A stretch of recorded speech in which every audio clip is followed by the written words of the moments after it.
तो चलिए हम लोग पार्ट 1 देखे रस का, पार्ट 2 देखे हैं, है ना।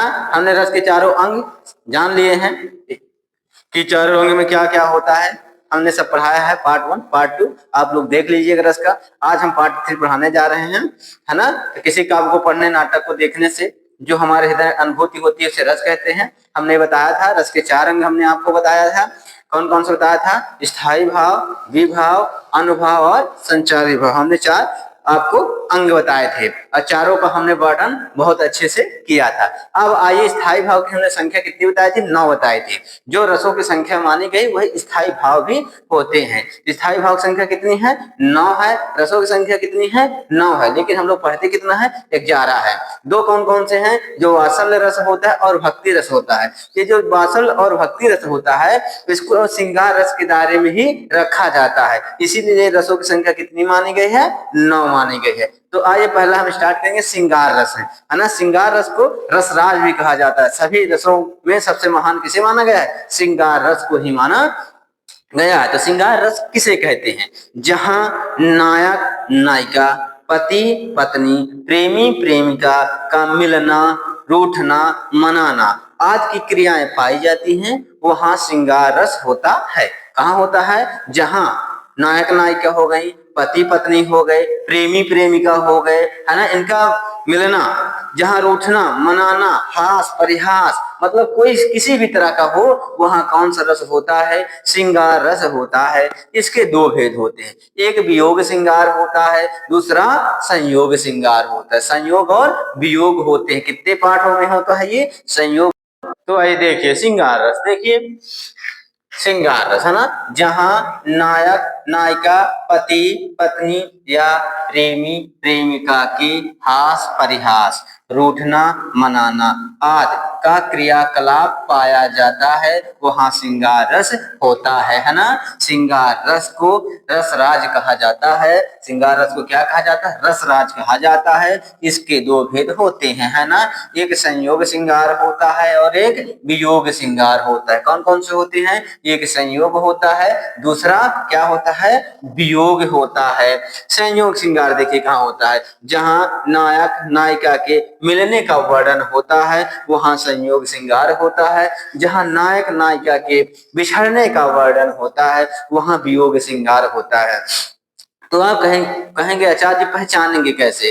तो हमने जो सेकंड वीडियो में देखिए इसका समस्त लक्षण लिखवाया, उद्दीपन जब मैं पढ़ा रहा था तो लिखवाया है कि जहां समझ लीजिए किसी भी कलर का वर्णन आ जाए, नदी किनारा, पर्वत पठार, वन उपवन, चांदनी रात, काले बादल, सफेद बादल, इन किसी का वर्णन आ जाता है, वहां श्रृंगार रस होता है। और यहाँ पे इसी के 2 भेद होते हैं, एक संयोग होगा, एक वियोग होगा। तो जहां मिलने का वर्णन होगा वहां संयोग श्रृंगार होगा, और जहां बिछड़ने का वर्णन होगा वहां कौन सा श्रृंगार होगा? वियोग श्रृंगार होता है। अच्छा बताइए वियोग कब होगा? मान लीजिए आप किसी से मिले, तत्कालीन मिले और तुरंत ही बिछड़ गए, तो क्या वियोग होगा? नहीं होगा। क्योंकि जब तक आप किसी के साथ समय बिता न लें, बिताने के बाद कुछ दिन रह न लें, उसके बाद अगर बिछड़ाव होता है तब वियोग होगा। मान लीजिए आप हैं, है ना, कुछ दिन रहे, आपकी शादी हुई और आप चले गए परदेश। कहाँ चले गए? परदेश चले गए। तो आपकी यादों में तो क्या होगा? जो आपकी यादों में जो आपकी पत्नी याद करेगी, समझ लीजिए, तो घर में जब याद करेगी, मतलब किसी भी तरह से जो आपकी क्रियाकलापें रहे होंगी कि ऐसा था वैसा था, तो उसे ही वियोग कहा गया, है ना। मतलब आप परदेश चले गए और मान लीजिए आप परदेश से अपनी किसी भी तरह से किसी भी क्रियाकलाप के जरिए आप अपने मतलब पत्नी को याद कर रहे हैं, तो उसे वियोग कहते हैं कि हाल हम वहां पे थी तो ऐसे थी वैसी थी, मतलब ये वियोग होगा। ऐसे नहीं है कि तुरंत किसी से मिले अलग हो गए तो आप कहेंगे कि वियोग होगा। तो संयोग श्रृंगार की परिभाषा क्या होता है? जहां प्रेमी प्रेमिका, पति पत्नी का मिलने का वर्णन होता है वहां संयोग श्रृंगार होता है, और जहां पति पत्नी, नायक नायिका, प्रेमी प्रेमिका के बिछड़ने का वर्णन होता है वहां क्या होता है? वियोग श्रृंगार होता है। इसका हमने लक्षण अगले पार्ट में लिखवाया था। देखिए उदाहरण देखेंगे, नील परिधान बीच सुकुमार, क्या कर रहा है, नील परिधान बीच सुकुमार, खिल रहा मृदुल अधखुला अंग, खिला हो ज्यों बिजली का फूल, मेघवन बीच गुलाबी रंग। अब देखिए हमारे जब आप लक्षण में आएंगे, हम इसके लक्षण आपको पहचानने के बहुत बेहतरीन बताए थे। नील, पहली बात तो आपको नील मिल गया, क्या मिल गया, नील। हमने बताया था कि जहाँ कलर का रंग आ जाए, रंग आ जाए, कलर कोई भी आ जाए, वहां सीधा संयोग श्रृंगार होता है, मतलब श्रृंगार होता है। अब वियोग संयोग की बात नहीं करेगा, मतलब वहां श्रृंगार होता है ना। अब खिल रहा मृदुल अधखुला अंग, खिला हो ज्यों बिजली का फूल। ये देखिए हमने लिखवाया था, फूल आ जाए, बगीचा आ जाए, पुष्प आ जाए, इत्र आ जाए, ये सारे चीजें क्या होती हैं, श्रृंगार रस में के अंतर्गत आती हैं। मेघवन बीच गुलाबी रंग, फिर से देखिए मेघ भी आ गए और गुलाबी रंग भी आ गया। हमारे लक्षण लिखवाए थे हमने ना, उस लक्षण को आप पढ़ेंगे तो रस एक भी आज के बाद कभी गलत नहीं होगा। तो आइए इसका अर्थ हम लोग अब जानेंगे।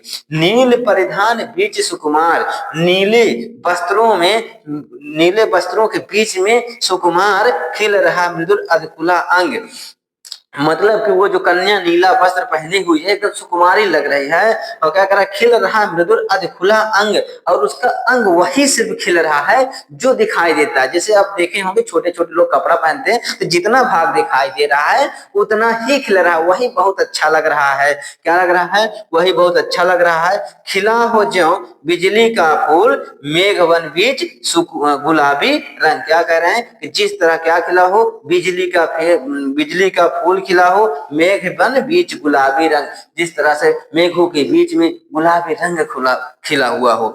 देखिए ये उदाहरण कब बना था, जब आपको पता है ना मनु स्मृति है, मनु जी थे, जब हमारी सृष्टि का विनाश हो गया था तो सिर्फ एक ही इंसान बचा था जो मनु थे। कौन थे, मनु थे। तो समझिए एक बच गए थे, तो एक मतलब पहाड़ पे बैठे थे, कोई सुनसान जगह में कोई नहीं था, एकदम समझ लीजिए एकदम निराश हो गए थे, मतलब मरे की समान मानिए।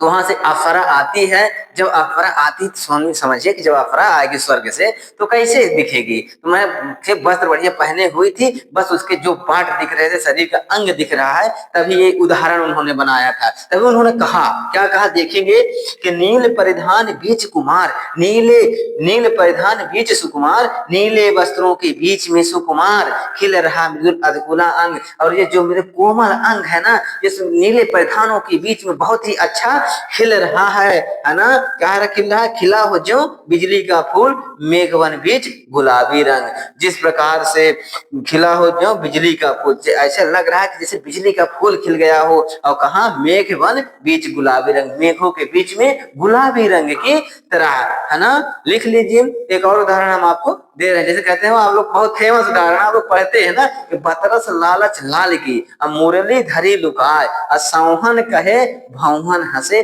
दैन कहे नट जाए, है ना। आप लोग पढ़े होंगे ना, कहते बतरस लालच लाल की, मुरली धरी लुकाए, सौहन कहे भौहन हंसे, दैन कहे नट जाए। अगर आप हमारे लक्षण में आएंगे कि हम सब लक्षण भी लिखवाए तो आप पकड़ लेंगे कौन सा लक्षण है, श्रृंगार है। तो देखिए बतरस लालच लाल की, मुरली धरी लुकाए, कृष्ण कन्हैया जो थे ना राधा को बुलाने के लिए बहुत नटखटपन किया करते थे, तो उन्होंने जब मुरली बजाई तो राधा दौड़ी चली आई वन में, बोली चलिए अब सोची चलते हैं वहीं नाचते हैं। तो जब आई तो नटखट करने लगी, राधा बोली कि मुरली बजाइए, अब कृष्ण कन्हैया सताने लगे, भैया मैं नहीं बजाऊंगा, कहेगा ना मैं नहीं बजाऊंगा, तो वही वो उसने मुरली के आके चुरा लिया। तो फिर कृष्ण जी मांगते हैं, तो देखिए क्या कहते हैं कि बतरस लालच लाल की, मुरली धरी लुकाए, असौहन कहे भौहन हंसे, दैन कहे नट जाए। तो उन्होंने क्या किया, मुरली को चुरा लिया, और जब कृष्ण कन्हैया मांगते हैं मुरली तो सौहन, आप सनकी चलाते हैं ना, सौहन कहे भौहन हंसे, मतलब सामने कहते हैं अपने भावों के माध्यम से हंसती हैं, और जब देने की बात आती है तो नट जाती है, मतलब देती ही नहीं है। यहाँ कौन सा श्रृंगार होगा, संयोग, वो मतलब कौन सा रस होगा, श्रृंगार रस होगा। इसको लिखिए फिर दूसरे पार्ट में चलते हैं, लिख लीजिए।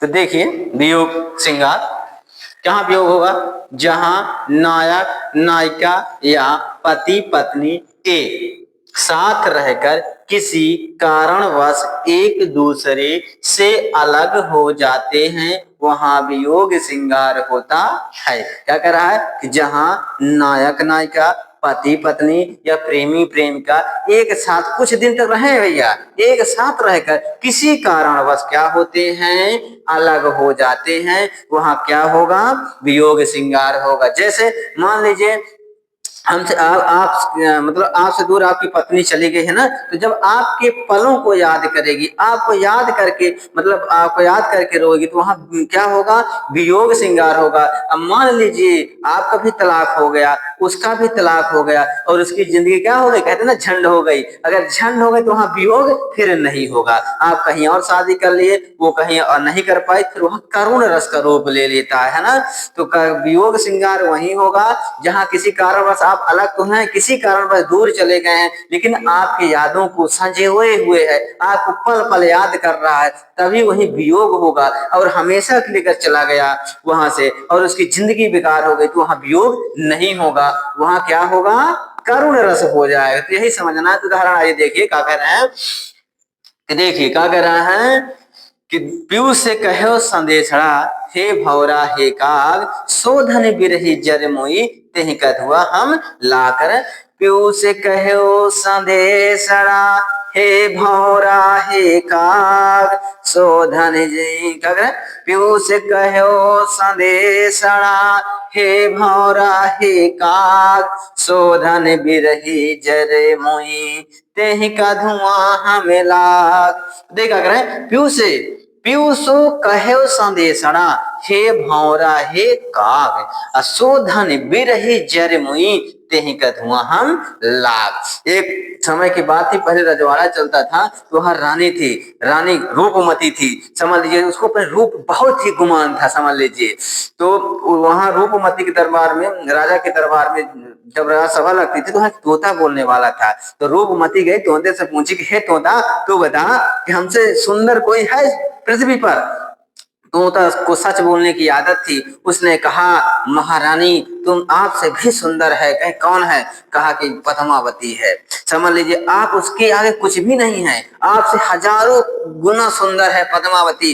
अब रानी को एकदम झटका लग गया, बोला कि रानी क्या सोची कि अगर ये राजा से बता दी, अगर राजा से बता दिया तो समझ लो उसको राजा पाने के चक्कर में चल देगा। तो यही कारण से तोते को मरवाने का प्रयास किया, क्या किया, प्रयास किया, लेकिन विफल हो गई। तोता ने राजा को सारी कहानी बताई। राजा अपना जो है पूरा सेना इकट्ठा किया और पद्मावती को पाने के लिए चल दिया। जब चलता है कुछ दिनों के बाद, महीना 2 महीने 4 महीने 6 महीने बीत गए, राजा की कोई खबर नहीं, वापस नहीं आया। तो वहीं से भंवरा और काग गुजर रहे थे, तब उसने कहा, क्या कहा देखिएगा, कि पीयूष कहो संदेशड़ा, हे भंवरा हे काग, शोधन बिरही जर मोई, तेहि का धुआं हमें लाग। अब देखिए जा करके हमारे पिया से कहना, क्या कहना, संदेशा कहना। पीयूष कहे संदेशना, हमारे पिया से जा करके क्या कहना, संदेशा कहना। कौन कहेगा, हे भंवरा हे काग, हे भंवरा हे कौवे, ये दोनों हमारे क्या कहते ना, संदेशना, संदेशा कहना। और संदेशा में क्या कहना है, शोधन बिरही जर मुही, तेहि का धुआं हम लाग। क्या कह रहे हैं, और संदेशा में कहना कि जो आग की धनी है, धनी का मतलब होता है, क्या होता है, पत्नी होता है। शोधन मतलब आपकी पत्नी आपके विरह में इतनी जर के काली हो गई है कि हम वहां से धुआं निकल रहा था तो मुझ पे लग गया और हम भंवरा और काग दोनों क्या हो गए, काले हो गए। इसका मतलब क्या कह रहा है कि शोधन बिरही जर मोई, तेहि का धुआं हम लाग। वहां से हम मतलब कि काग और भंवरा गुजर रहे थे और इतनी जरी हुई आपकी पत्नी है, मतलब वियोग में इतनी तड़पाने की कि समझ लो हम दोनों को उन्हीं का धुआं लगा है, जो मैं काली हो गई, हम दोनों काले हो गए, है ना। किसने संदेश भेजा, रानी ने, रूपमती ने अपने राजा के लिए संदेश भिजवाया था। यहाँ कौन सा उदाहरण है, वियोग श्रृंगार का उदाहरण है ना, संयोग